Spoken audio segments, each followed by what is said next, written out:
Hello student, आज हम करेंगे क्लास 12th की एनसीईआरटी का लेसन 4 यानी मनोवैज्ञानिक विकार साइकोलॉजिकल डिसऑर्डर।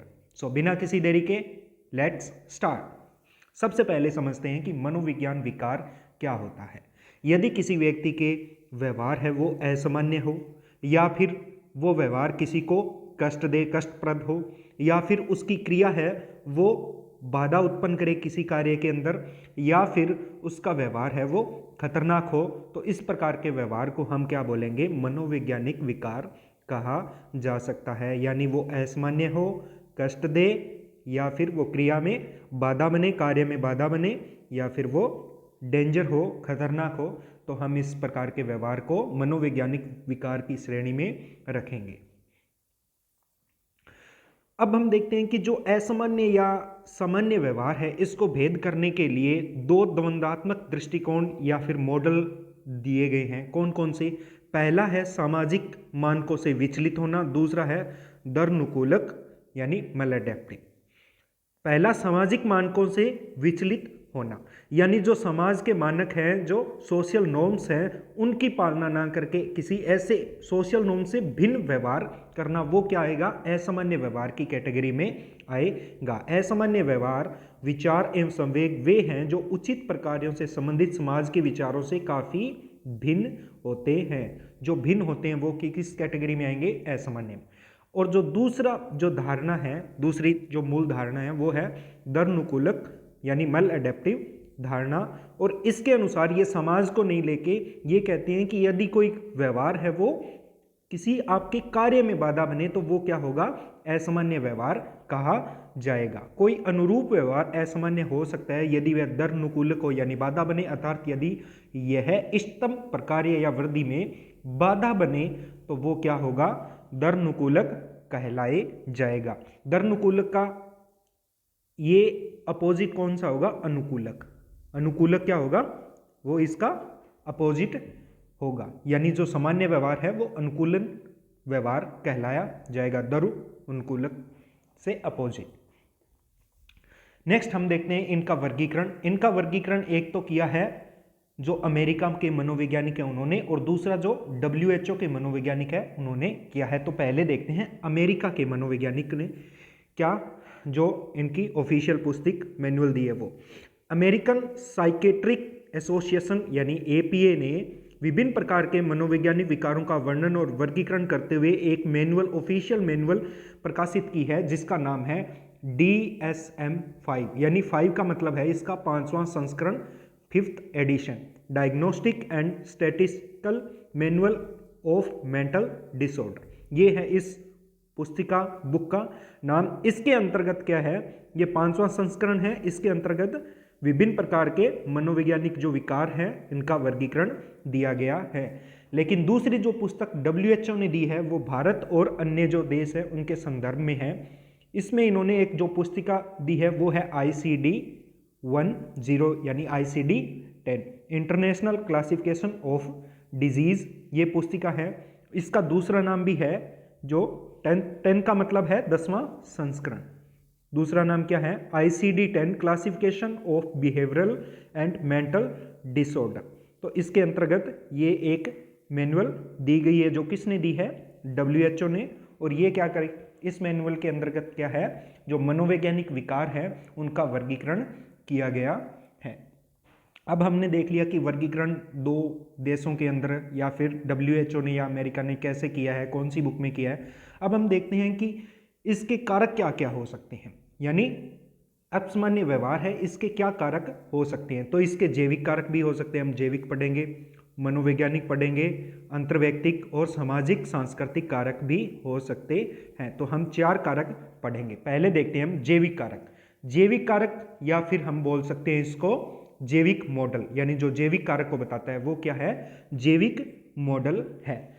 यानी आपकी बॉडी से रिलेटेड जो कारक हैं, जो जीव रासायनिक या फिर शरीर क्रियात्मक आधार कह सकते हैं। इनमें जो पहला आता है न्यूरोट्रांसमीटर। आपके जो न्यूरोट्रांसमीटर हैं वो इसका आधार हो सकते हैं। जैसे दुश्चिंता विकार है, जो दुश्चिंता एंजाइटी होती है, उनमें जो न्यूरोट्रांसमीटर का नाम आता है वो है गामा एमिनो ब्यूटराइक एसिड, GABA इस न्यूरोट्रांसमीटर का नाम आता है। किसके लिए ये उत्तरदायी है? दुश्चिंता यानी एंजाइटी के लिए उत्तरदायी है।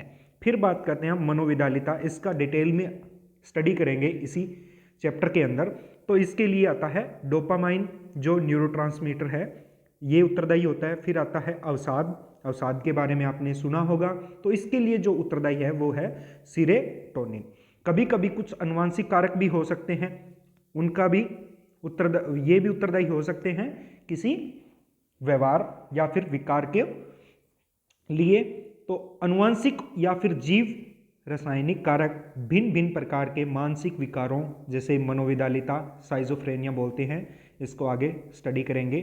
अवसाद, डिप्रेशन, दुश्चिंता यानी एंजाइटी इत्यादि को अपनी भूमिका रखते हैं। यानी ये था बायोलॉजिकल मॉडल जो किसको बताता है?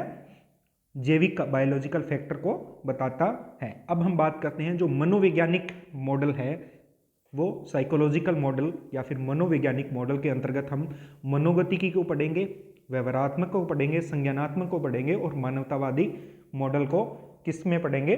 मनोवैज्ञानिक मॉडल के अंतर्गत पढ़ेंगे। तो देखते हैं एक एक करके। पहला है साइकोडायनेमिक मॉडल। अब इसमें साइकोडायनेमिक में पहला इसका नाम आता है कौन से मनोवैज्ञानिक का? फ्राइड का नाम आता है। ये क्या कहते हैं कि कुछ मनोवैज्ञानिक शक्तियां होती है, यदि उनमें द्वंद्व पैदा हो, ये अंतःक्रिया से व्यवहार बनता है। इन मनोवैज्ञानिक शक्तियों के अंतःक्रिया से व्यवहार बनता है और इनके बीच में अंतःक्रिया से व्यवहार, विचार और संवेग निर्धारित होता है। और इनके बीच में द्वंद्व से क्या होता है? हमारा असामान्य व्यवहार है, अपसामान्य व्यवहार वो प्रदर्शित होता है। तो ये क्या बोलता है कि कुछ मनोवैज्ञानिक शक्तियां होती हैं, उनके बीच में अंतःक्रिया होती है, जिससे हम इन अंतःक्रिया से व्यवहार, विचार और संवेग निर्धारित होता है। और कभी कभी इनके बीच में द्वंद्व पैदा हो जाता है इन शक्तियों के बीच में, तो कौन सा व्यवहार होगा? अपसामान्य व्यवहार, जिसको हम मनोवैज्ञानिक विकार की कैटेगरी में रखते हैं। तो ये मॉडल सबसे पहले फ्राइड ने बात की थी। फ्राइड के अनुसार जो अपसामान्य व्यवहार है वो अचेतन स्तर पर होने वाले द्वंद्वों का प्रतीकात्मक अभिव्यक्ति है। यानी द्वंद्वों की बात ही की है फ्राइड ने भी। नेक्स्ट हम मॉडल देखते हैं जो मनोवैज्ञानिक मॉडल के अंतर्गत दूसरा है व्यवहारात्मक, बिहेवियरल मॉडल। बिहेवियरल मॉडल में क्या बात की गई है कि हम व्यवहार सीखते हैं, किसके द्वारा? अनुबंधन के द्वारा सीखते हैं। अनुबंधन के कारण सीखे जाते हैं जो भी हमारे व्यवहार हैं, चाहे वो कौन सा हो, मनोवैज्ञानिक विकार वाले अपसामान्य व्यवहार हो, वो भी सीखे जा सकते हैं। यदि इनको सीखा जा सकता है तो फिर क्या है? इनको भुलाया भी जा सकता है। ये बात करता है बिहेवियरल मॉडल। और इसमें जैसे हम अधिगम का प्राचीन अनुबंधन सिद्धांत है, यानी दो घटनाएं बार बार एक दूसरे के साथ घटित हो, या फिर क्रिया प्रसूत अनुबंधन है जिसमें किसी व्यवहार को पुरस्कृत किया जाए, या फिर सामाजिक अधिगम है तो उसके द्वारा हो सकता है असामान्य व्यवहार। सामाजिक अधिगम यानी किसी के अनुकरण द्वारा सीखने की बात की गई है। तो इन तीन अधिगम के द्वारा कोई असामान्य व्यवहार, अपसामान्य व्यवहार सीखा जा सकता है। अगर सीखा जा सकता है तो उसको भुलाया भी जा सकता है। ये है 2 नंबर मॉडल। 3 नंबर मॉडल संज्ञानात्मक और 4 नंबर मानवतावादी। ये किसके अंदर है? मनोवैज्ञानिक मॉडल है, चारों के चारों कारक को जो बता रहे हैं। अब संज्ञानात्मक मॉडल क्या बताता है? संज्ञानात्मक मॉडल बताता है कि अपसामान्य व्यवहार है वो संज्ञानात्मक समस्याओं के कारण घटित होता है, यानी संज्ञान की समस्याओं के कारण घटित होता है। लोग बार बार अतार्किक तरह से सोच सकते हैं, सामान्य धारणा बना सकते हैं, जिसके कारण एक घटना जो महत्वपूर्ण नहीं है के आधार पर वे नकारात्मक निष्कर्ष निकाल लेते हैं। यानी उन्हें उस बात का ज्ञान नहीं होता है जिसके ऊपर नकारात्मक निष्कर्ष निकलते हैं, और वो क्या है? अपसामान्य व्यवहार का कारण है। नेक्स्ट हम बात करते हैं मानवतावादी अस्तित्वपरक मॉडल की बात करते हैं। तो इसमें क्या है कि मनुष्य के अस्तित्व की व्यापक पहलुओं पर जोर देता है। ये मनुष्य में जन्म से ही मित्रवत, सहयोगी और रचनात्मक होने की स्वाभाविक प्रवृत्ति है। वह सब को विकसित करने के लिए है, यानी ये खुद को सेल्फ को डेवलपमेंट के लिए है, सेल्फ डेवलपमेंट के लिए है। जन्म से ही अपने अस्तित्व को अर्थ प्रदान करने की पूरी स्वतंत्रता होती है। इस उत्तरदायित्व को हम निभा सकते हैं या परिहार कर सकते हैं। यानी उत्तरदायित्व से मुंह मोड़ना क्या है, वो है एक अपक्रियात्मक घटना मान सकते हैं, क्रिया मान सकते हैं, या फिर इसी को ही हम क्या कहेंगे, अपसामान्य व्यवहार करेंगे। अपने उत्तरदायित्व से मुंह मोड़ने को ही क्या कौन बताता है, ये मानवतावादी मॉडल है वो बात करता है। तो ये थे मनोवैज्ञानिक मॉडल। अब हम बात करते हैं जो नेक्स्ट मॉडल, सामाजिक सांस्कृतिक मॉडल।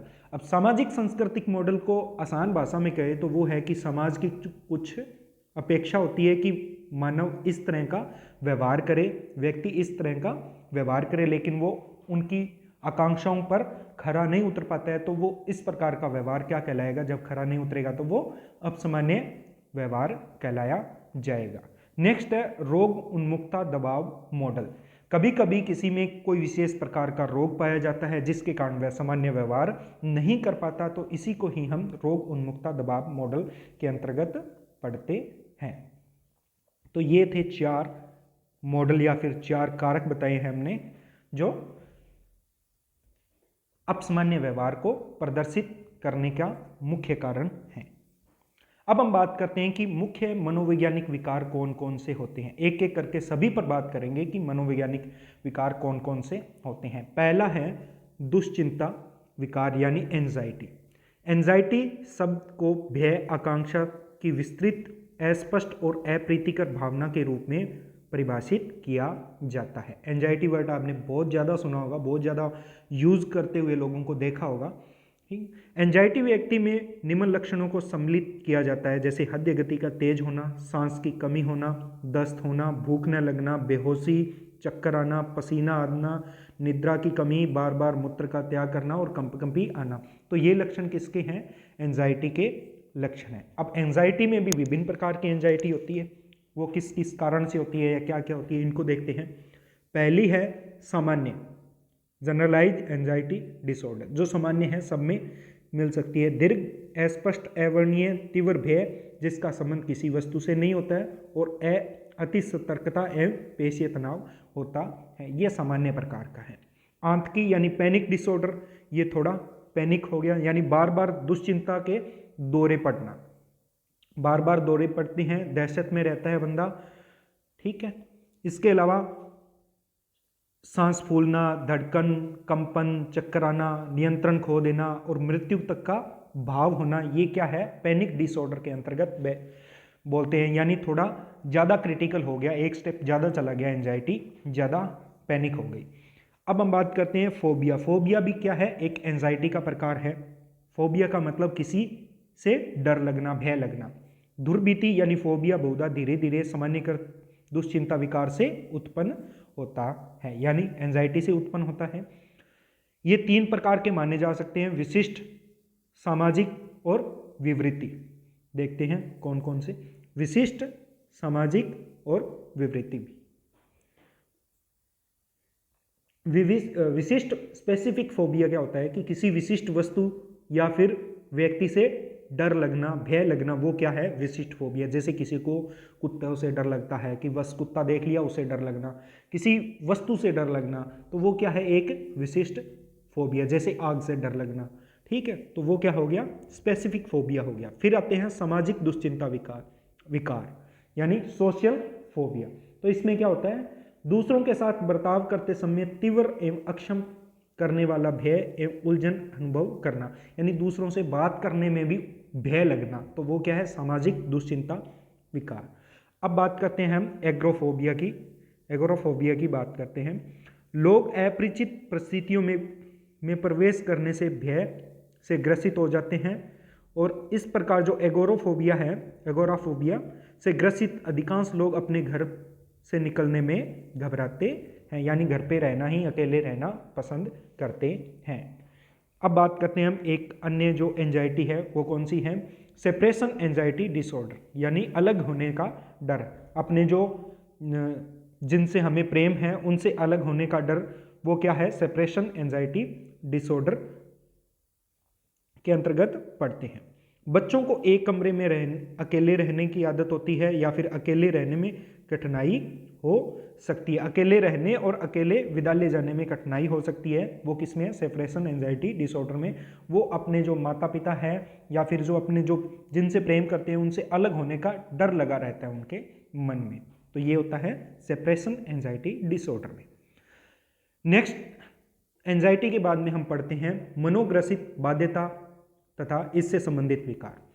मनोग्रसित बाध्यता विकार ऑब्सेसिव कंपल्सिव डिसऑर्डर, ये आपने बहुत बार सुना होगा, OCD ऑब्सेसिव कंपल्सिव डिसऑर्डर। इसमें क्या होता है? व्यक्ति बार बार एक क्रिया को करता है, जैसे किसी को खाने की, या फिर खाने की अलग पढ़ते हैं, लेकिन जैसे हाथ धोने की, या फिर बार बार किसी आजकल मोबाइल चेक करने की, बिना बात के मोबाइल चेक करने की, वो भी किस में आ जाता है? ऑब्सेसिव कंपल्सिव डिसऑर्डर में अंतर्गत आ जाता है। विशिष्ट विचारों में अपनी ध्यान मग्नता को नियंत्रित करने में असमर्थ होना, यानी अपना ध्यान एक जगह नहीं लगा पाते, बार बार किसी चीज को चेक करते रहते हैं वो, और बार बार कई विशेष क्रिया को करने से रोक नहीं पाते। कोई विशेष क्रिया करते हैं, कोई भी हो सकती है, वो हाथ धोने की क्रिया भी हो सकती है, किसी को छूने की, बार बार किसी वस्तुओं को गिनने की, बार बार मोबाइल चेक करने की, तो ये क्या प्रकार, कौन सा डिसऑर्डर है? ये ऑब्सेसिव कंपल्सिव डिसऑर्डर। काफी खतरनाक है ये, आपने देखा होगा सामान्य जीवन में। यहां तक कि अपने सामान्य गतिविधियों में भी ये बाधा पहुंचाते हैं।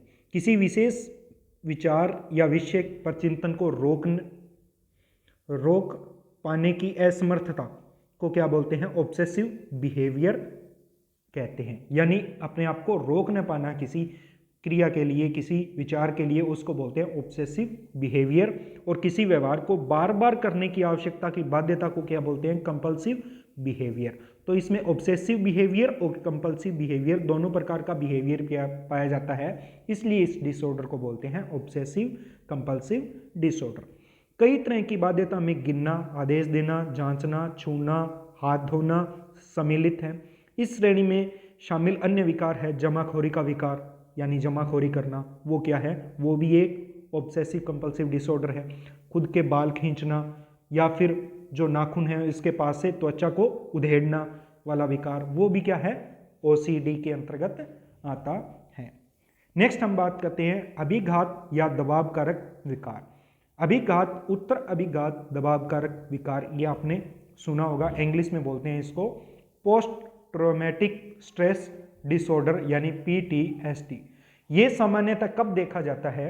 ये देखा जाता है जब बार बार, जब कोई एक ऐसी घटना, एक बड़ी घटना, जैसे किसी बाढ़ या फिर भूकंप या फिर अपने किसी प्रियकर की मृत्यु के बाद में क्या होता है, इस प्रकार के लक्षण देखे जाते हैं पोस्ट ट्रॉमेटिक स्ट्रेस डिसऑर्डर। तो बार बार स्वप्न का आना, अतीत का अवलोकन करना, एकाग्रता की कमी, सामयिक शून्यता शामिल हो जाती है। समायोजन विकार, तीव्र दबाव विकार इस श्रेणी के अंतर्गत आते हैं। तो ये लक्षण पाए जाते हैं विशेष प्रकार के कि एक बड़ी घटना से गुजरने के बाद में इस प्रकार वो अपनी एकाग्रता नहीं लगा पाता किसी कार्य में, और स्वप्न आते हैं, ऐसे ऐसे जो बुरे बुरे स्वप्न आते हैं, और पुराने बार बार पास्ट का अवलोकन करता है। तो ये है PTSD, post traumatic stress disorder. Next हम बात करते हैं कायिक अभिलक्षण तथा इससे संबंधित विकार। कायिक अभिलक्षण यानी जहां बिना किसी शारीरिक बीमारी के शारीरिक लक्षण प्रदर्शित होते हैं, यानी वो बीमारी नहीं होती है लेकिन उसके लक्षण प्रदर्शित होते हैं। नंबर 1 है कायिक अभिलक्षण विकार। इस विकार वाले लोगों में अभिलक्षण से अत्यधिक जुड़े रहने की आदत होती है, यानी वो उसके लक्षण हैं उससे अत्यधिक जुड़े रहते हैं, और वो अपने स्वास्थ्य के बारे में लगातार चिंतित रहते हैं और डॉक्टरों के पास जाते रहते हैं। डॉक्टर बोलेगा कि ये बीमारी नहीं है आपको, तो व्यक्ति बोलेगा कि नहीं ऐसा हो रहा है तो इसका मतलब ये बीमारी है मुझे, तो वो डॉक्टर तो मना करेगा लेकिन व्यक्ति बार बार डॉक्टर के पास जाएगा कि आप चेक करो चेक करो, ठीक है। दूसरा है बीमारी दुश्चिंता विकार। इसमें गंभीर बीमारी से उत्पन्न होने की और या उसकी संभावना के बारे में लगातार चिंतित रहते हैं और उसी के बारे में सोचते रहते हैं, तो वो क्या है? बीमारी दुश्चिंता विकार। तीसरा है परिवर्तन विकार। अब ये क्या हो गया? अब इसमें बार बार सोचने से क्या होगा कि फिर वो बीमारी बन नहीं जाती है, जैसे पक्षघात, अंधापन, बधिरता या फिर बहरापन या फिर चलने में कठिनाई होने की ये सामान्य लक्षण उत्पन्न हो जाते हैं। ये लक्षण अधिकांशतः किसी दबावपूर्ण अनुभव के बाद घटित होते हैं, जो अचानक उत्पन्न हो सकते हैं, यानी स्ट्रेस के बाद में अचानक उत्पन्न हो सकते हैं। फिर आते हैं डिसोसिएटिव डिसऑर्डर, यानी विच्छेदी विकार। अब इनको समझिए आप। विचारों और संवेगों के बीच समायोजन का विच्छेद हो जाना क्या बोलता है?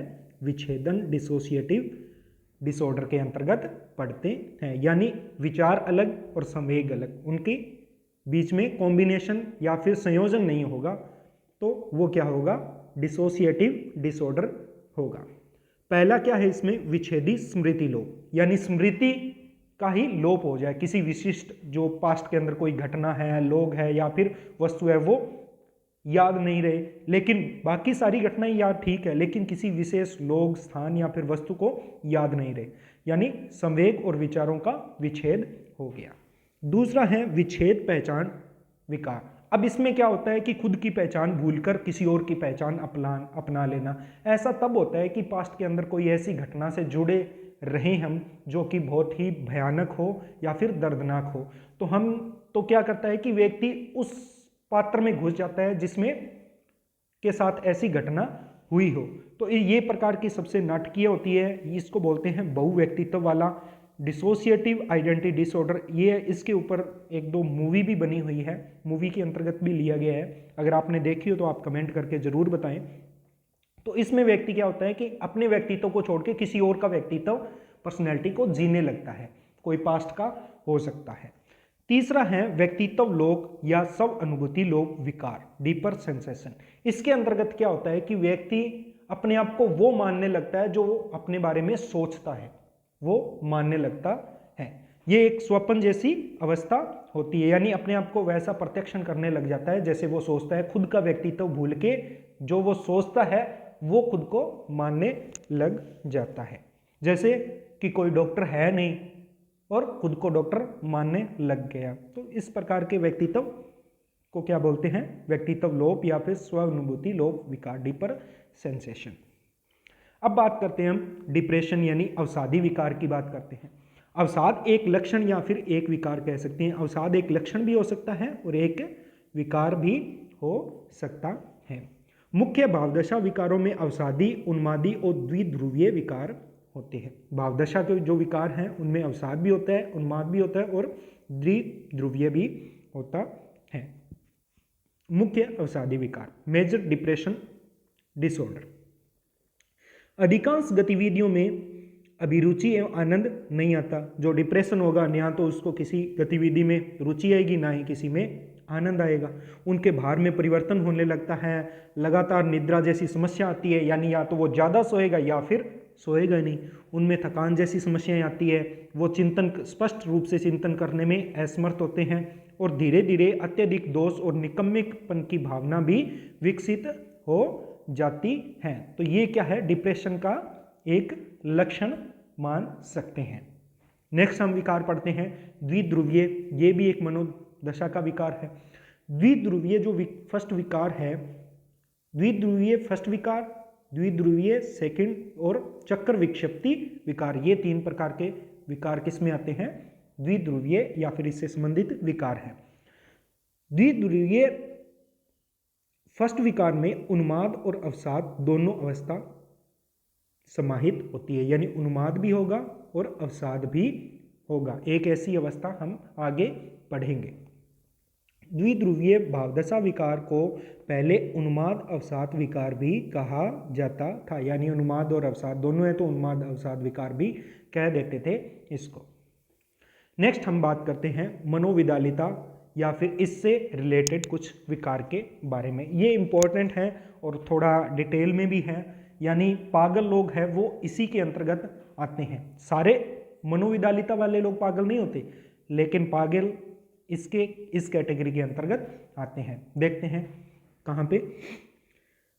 मनोविदालिता यानी साइजोफ्रेनिया, जिसमें व्यक्ति की चिंतन प्रक्रिया में बाधा, विचित्र प्रत्यक्षण यानी किसी भी वस्तु को देख लेना, जो नहीं है उसको भी देख लेना, अस्वाभाविक सामयिक स्थितियां, पेशीय असामान्यता के परिणाम स्वरूप उसकी व्यक्तिगत, सामाजिक और व्यावसायिक गतिविधियां क्या होती है? बाधित होती है। और एक अशक्त, दुर्बलता का विकार है। यह क्या है? एक दुर्बलता या फिर अशक्तता का विकार है। मनोविदालिता में सामाजिक मनोवैज्ञानिक दुष्परिणाम रोगी और उसके परिवार दोनों के लिए घातक हो सकते हैं। तो ये पहली बार आया है जो रोग है ऐसा जो परिवार और समाज के लिए घातक हो सकता है। इसके सकारात्मक लक्षण भी हो सकते हैं, नकारात्मक भी हो सकते हैं और साइकोमोटर यानी मनोचालित लक्षण भी हो सकते हैं। इनको एक एक करके पढ़ते हैं। तो इन लक्षण के आधार पर साइजोफ्रेनिया है, इसको 3 कैटेगरी में बांटा जा सकता है। एक तो पॉजिटिव वाले, एक नेगेटिव वाले और एक मनोचालित वाले लोग। यानी पॉजिटिव में क्या होगा कि जो संवेग विचार हैं वो बढ़ेंगे, नेगेटिव में क्या होगा उनकी न्यूनता या फिर कमी आएगी, और इसको हम आगे देखते हैं। मनोविदालिता में व्यक्ति तर्कपूर्ण ढंग से सोच नहीं सकते और विचित्र प्रकार से बोलते हैं। यह औपचारिक चिंतन विकार फॉर्मल थॉट डिसऑर्डर उनके संप्रेषण को कठिन बना देता है। साइजोफ्रेनिया के लोगों में ये विशेष लक्षण पाया जाता है। अब बात करते हैं जो मनोविदालिता के कई व्यक्तियों में भ्रम शक्ति यानी डेल्यूजन्स विकसित हो जाते हैं। किस प्रकार के डेल्यूजन वो देखिए, यानी भ्रम शक्ति उत्पन्न हो जाती है जिनमें साइजोफ्रेनिया रोग होता है। वो पहला है डेल्यूजन्स ऑफ परसिक्यूशंस यानी उत्पीड़न भ्रम शक्ति। अब उनको लगता है कि कोई लोग उसे धमकी दे रहे हैं, कोई उस पर आक्रमण, उनको भ्रम हो रहा है, ये हो नहीं रहा लेकिन उनको भ्रम हो रहा है कि उनके विरुद्ध षड्यंत्र रचा जा रहा है, धमकी दे रहा है, कुछ लोग उनकी मिथ्या ही निंदा कर रहे हैं, ठीक है, जानबूझकर उन्हें उत्पीड़ित किया जा रहा है, ये उनको भ्रम होता है। दूसरी आती है संदर्भ भ्रम शक्ति। ये क्या करते हैं कि मानते हैं कि इस कार्य का, इस वस्तु का किसी विशेष लोग से संबंध है, यानी किसी का किसी से ही व्यक्तिगत अर्थ जोड़ देते हैं, जो नहीं होता वैसा भी अर्थ जोड़ देते हैं। तीसरा है डेल्यूजन ऑफ ग्रैंड्योर, यानी व्यक्ति को अपने आप को बहुत सारी विशेष शक्तियों से संपन्न मानते हैं। अंत्यहंता भ्रम शक्ति, यानी ऐसा मानते हैं कि मैं ही शक्तिमान हूं, मैं ही सुपरमैन हूं, तो विशेष शक्तियों से संपन्न मानते हैं, ये भी खतरनाक होते हैं। फिर बात करते हैं डेल्यूजन्स ऑफ कंट्रोल यानी नियंत्रण भ्रम शक्ति। अब वो मानते हैं कि हमारे विचार हैं, भावनाएं हैं या फिर क्रियाएं हैं वो दूसरों के द्वारा नियंत्रित की जा रही है, ये भी एक भ्रम शक्ति है, डेल्यूजन्स है। तो ये किस में आते हैं? सारी की सारी साइजोफ्रेनिया मनोविदालिता में अंतर्गत आती है, मनोविदालिता का एक प्रकार है। नेक्स्ट हम देखते हैं कि मनोविदालिता में एक विभ्रांति भी पाई जाती है, वो था भ्रम शक्ति, ये विभ्रांति हेल्यूसिनेशन, ये उनसे भी एक स्टेप आगे है, यानी उनमें तो ये सिर्फ भ्रम होता है, इनको दिखाई देता है, वैसा होता नहीं है, लेकिन इनको प्रत्यक्ष रियल में कोई व्यक्ति नहीं होता है वहां पे, लेकिन वो बोलेंगे यहाँ पे दिखाई दे रहा है मुझे, और उनको रियल में दिखाई देता है पर वहां पे होता नहीं है, भ्रम होता है, यानी उससे भी ये एक घातक स्थिति है। जैसे श्रवण भ्रांति, इनको कुछ चीजें आवाज से सुनाई देती है लेकिन होती नहीं है, लेकिन इनको सुनाई देंगी। फिर आता है स्पर्श, इनमें जलन या फिर झुनझुनी जैसी स्पर्श की ऐसी उनको विभ्रांति होगी कि जैसे किसी ने छुआ है मुझे, लेकिन ऐसा नहीं होता, टैक्टाइल हेल्यूसिनेशन। तीसरा है सोमैटिक हेल्यूसिनेशन, यानी इनके अंदर, शरीर के अंदर इनको कुछ घटित होता हुआ क्या है कि पता चल जाता है। पता क्या चल जाता है? इनको फिर से ही विभ्रांति हो जाती है, जैसे इनको लगेगा कि पेट के अंदर सांप रेंग रहा है, तो इस प्रकार की अगर विभ्रांति होगी तो वो क्या मानेगा कि पेट के अंदर सांप ही है, अब डॉक्टर के पास ले चलो, तो ये भी खतरनाक है। यानी हेल्यूसिनेशन सारे के सारे खतरनाक है, पागल की कैटेगरी में आ जाते हैं ये। फिर आता है दृष्टि विभ्रांति, यानी ऐसी ऐसी वस्तुओं को देख लेते हैं जो होती नहीं है, यानी लोग और वस्तुओं को सुस्पष्ट दृष्टि या रंग का अस्पष्ट प्रत्यक्षण हो जाता है, दिखाई देते हैं इनको। फिर आता है रसवेंदी, यानी इनको खाने के अंदर विचित्र प्रकार के स्वाद आता है, जैसे मोमोज के अंदर मरा हुआ कुत्ता डाला हुआ है इन्होंने, कुछ लोगों को हो जाता है ये, तो ठीक है, तो ये क्या है? रसवेंदी विभ्रांति हेल्यूसिनेशन है। फिर आता है सुगंध घ्राण से संबंधित, ठीक है, धुएं और जहर की गंध आ रही है इसके अंदर से, तो ठीक है, तो वो क्या है? ये भी एक हेल्यूसिनेशन है। तो हेल्यूसिनेशन सारे के सारे क्या है, जिसको भी होता है वो आगरा में संपर्क करना पड़ता है पागलखाने में। मनोविदालिता के रोगी अनुपयुक्त भाव यानी इनएप्रोप्रिएट इनएप्रोप्रिएट अफेक्ट भी प्रदर्शित करते हैं, अर्थात ऐसे संवेग जो स्थिति के अनुरूप न हो। अब ये तो सारे थे जो हेल्यूसिनेशन या डेल्यूजन्स, वो क्या थे, पॉजिटिव थे, यानी संवेगों का बढ़ने पे अगर कमी हो जाए तो नेगेटिव लक्षण हो जाए तो क्या होता है, तो जैसे विकट न्यूनता होते हैं तो वाक अयोग्यता, विसंगत या कुंठित भाव, इच्छा शक्ति का ह्रास होना और सामाजिक विनिवर्तन सम्मिलित हैं। जैसे वाक अयोग्यता यानी उनमें क्या है कि भाषाएं या फिर विषय या फिर बोलने की कमी आ जाती है, कम बोल पाते हैं या फिर वो बोल ही नहीं पाते, इसको बोलते हैं एलोगिया। फिर बात करते हैं विसंगत भाव, ब्लंटेड इफेक्ट। इसके अंदर क्या करते हैं कि तुलना में लोग क्या होते हैं कि कम क्रोधी होते हैं, उदास भी कम होते हैं, खुशी भी इनको कम होती है, यानी सारे के सारी जो संवेग है वो दब जाते हैं, कम हो जाते हैं। फिर बात करते हैं हम फ्लैट इफेक्ट, यानी एक फ्लैट का मतलब फ्लैट है, कोई भी फर्क नहीं पड़ रहा, खुशी गम से किसी प्रकार का संवेग प्रदर्शित ही नहीं हो पा रहा, इसको बोलते हैं फ्लैट इफेक्ट, कुंठित भाव। फिर बात करते हैं इच्छा शक्ति की न्यूनता। इच्छा शक्ति की न्यूनता यानी किसी काम को शुरू करने या फिर पूरा करने की असमर्था या फिर उदासीनता, इसको बोलते हैं एवोल्यूशन। ठीक है, तो ये है नकारात्मक लक्षण। इसके अलावा हमने एक और पढ़ा था मनोचालित साइकोमोटर सिम्टम्स। ये क्या होते हैं कि ये अस्वाभाविक रूप से चलते हैं, अस्वाभाविक रूप से चलते हैं, विचित्र मुख विकृतियां या फिर मुद्राएं प्रदर्शित करते हैं। ये लक्षण अपनी चरम सीमा प्राप्त कर सकते हैं और जिसे क्या बोलते हैं, कैटाटोनिया कहते हैं। कैटाटोनिया जडीमा यानी स्टफर, कैटाटोनिया स्टफर, इसमें क्या होता है कि व्यक्ति लंबे समय तक चुप रहता है और गतिहीन रहता है, कहीं चलते चलते यूं ही रुक जाता हूं मैं, तो उसको क्या है, अगर वो रुक जाता है तो क्या हो जाता है, उसको स्टफर, कैटाटोनिक स्टफर वाला एक डिजीज है, उसको बोले कि डॉक्टर से संपर्क करें। फिर आता है कि कैटाटोनिक रिजिडी। रिजिडी के अंतर्गत क्या होता है कि घंटों तक एक ही मुद्रा में रहते हैं, वो किसी एक मुद्रा में रुक गए, बस रुक गए तो रुक गए, अब 2-3 घंटे उसी मुद्रा में रहेंगे, तो वो क्या होते हैं, कैटाटोनिक रिजिडी की बात कर रहे हैं। तो कैटाटोनिक जो पोस्चरिंग यानी एक ही पोस्चर, विचित्र ऊटपटांग मुद्राओं में लंबे समय तक प्रदर्शित करते रहते हैं, ऊटपटांग मुद्राएं प्रदर्शित करते रहते हैं। तो ये सारे लक्षण किसके थे, साइकोमोटर सिम्टम्स थे साइजोफ्रेनिया के, मनोविदालिता के। नेक्स्ट हम बात करते हैं तंत्रिका जन्य विकार। तंत्रिका जन्य विकार कौन कौन से हैं? ये अभिलक्षण प्राय बच्चे के विद्यालय के प्रवेश लेने के पूर्व या विद्यालय जीवन के प्रारंभिक अवस्था में पाए जाते हैं। ये विकार व्यक्तिक, सामाजिक, शैक्षिक, व्यावसायिक क्रियाकलापों के कारक सिद्ध होते हैं। जैसे आपने ये बहुत बार पढ़ा होगा ADHD, attention deficient hyper activity disorder, यानी इसमें अटेंशन की कमी होगी और एक्टिविटी अधिक होती है। इन अटेंटिव यानी अटेंशन डेफिशिएंट की बात कर रहा है, इन अटेंटिव ये काम या खेल के समय में मानसिक प्रयास को देर तक बनाए नहीं रह सकते, एक पर अटेंशन नहीं लगाकर रख सकते। दूसरा इनमें क्या लक्षण होता है कि इम्पल्सिव, यानी ये तत्कालिक प्रतिक्रियाओं पर नियंत्रित नहीं कर पाते, अपनी जो प्रतिक्रिया होती है, एक्शंस होते हैं, उन पर नियंत्रित नहीं कर पाते, तत्काल से एक्शन कर देते हैं और हाइपर एक्टिव होते हैं। तो ये इसमें 3 प्रकार के लक्षण पाए जाते हैं ADHD वाले बालकों में, attention deficient hyper activity disorder. Next कौन सा डिसऑर्डर है? स्वलीनता, ऑटिज्म स्पेक्ट्रम डिसऑर्डर, यानी खुद में ही खोए रहते हैं। ये तारे जमी पे देखा होगा, खुद में ही खोए रहते हैं।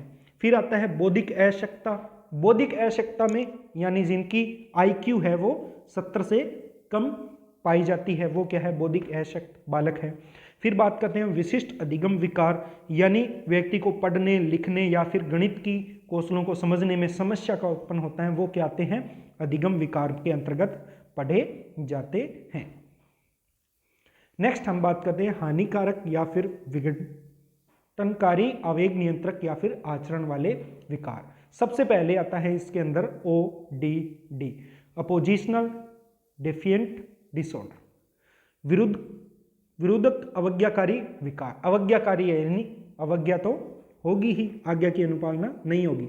बच्चे उम्र में अनुपयुक्त हट करते हैं यानी जिद करते हैं, और चिड़चिड़े, दुराग्राही, अवज्ञाकारी और शत्रुतापूर्ण तरह से व्यवहार करने वाले होते हैं। ओडीडी के अंतर्गत ये सभी लक्षण पाए जाते हैं। फिर आता है आचरण विकार या फिर समाज विरोधी विकार, यानी समाज के विरुद्ध व्यवहार करना। इनमें कई प्रकार के, कई तरह के आक्रामक व्यवहार प्रदर्शित होते हैं, जैसे शाब्दिक आक्रामकता, वर्बल एग्रेशन यानी गाली देना, कसम देना। कसम देना भी क्या है, एक सामाजिक व्यवहार, समाज विरोधी व्यवहार माना जा सकता है। शारीरिक आक्रामकता यानी मारना, झगड़ा करना। शत्रुतापूर्ण आक्रामकता, किसी को चोट पहुंचाने के इतराने से उसको मारना या फिर आक्रामक होना।